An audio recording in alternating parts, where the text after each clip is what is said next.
पुढची बातमी राजापूर जवळच्या अणुस्कुरा घाटात अजूनही दरड कोसळलेलीच आहे। 24 तासानंतर देखील त्या ठिकाणी वाहतूक बंद आहे। घाटातील वाहतूक पूर्णतः ठप्प झाली आहे। काल पहाटे दरड कोसळली होती। आज दुपारपर्यंत घाटातील वाहतूक सुरू होण्याची शक्यता वर्तवली जाते। घाटात कोसळलेली दरड हटवण्याचा सध्या प्रशासनाकडून युद्ध पातळीवर प्रयत्न सुरू आहे। दरड बाजूला करण्यात मोठे दगड आहेत, त्यामुळे आता मोठे अडथळे देखील येत आहेत। पावसाचा अडथळा येत असल्याने कामाला विलंब होतोय। तर दरड जशी बाजूला केली जाते तशी आणखी माती आणि दगड खाली येत असल्याचं कळतंय। घाटातील वाहतूक पूर्ववत होण्यासाठी आजची दुपार उघडण्याची शक्यता आहे। या संदर्भात अधिक माहिती देत आहेत आमचे प्रतिनिधी राकेश गुढेकर आहेत आपल्यासोबत। राकेश, अणुस्कुरा घाटात 24 तासानंतरही वाहतूक बंदच आहे। वर्षा पश्चिम महाराष्ट्राला कोकणाशी जोडणारा सर्वात महत्त्वाचा घाट म्हणून अणुस्कुरा घाटाची ओळख आहे। हा घाट तसा जवळचा देखील घाट मानला जातो।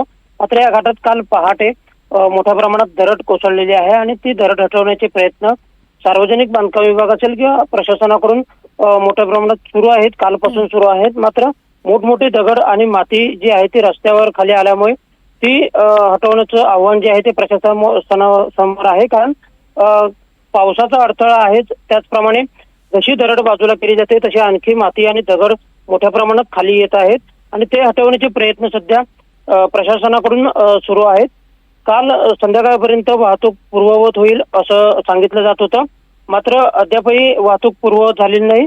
दरड हटवण्यात प्रशासनाला यश आलेलं नाही। आज दुपारपर्यंत ही दरड पूर्णपणे हटवली जाऊ शकते आणि वाहतूक पूर्ववत होऊ शकते असं सांगण्यात आलेलं आहे। मात्र आज दुपारपर्यंत तरी वाहतूक पूर्ववत होईल की नाही याबाबतही शंका व्यक्त केली जाते, कारण मोठ्या प्रमाणात दगड आणि माती अद्यापही रस्त्यावर आहे आणि तिथे एक जेसीबी व्यतिरिक्त अन्य जेसीबी देखील पोहोचत नाहीये, लावता येत नाहीये तिथे। त्यामुळे ही दरड हटवण्याचे प्रयत्न सध्या प्रशासनाकडून सुरू आहेत। एक आव्हान प्रशासनासमोर असणार आहे।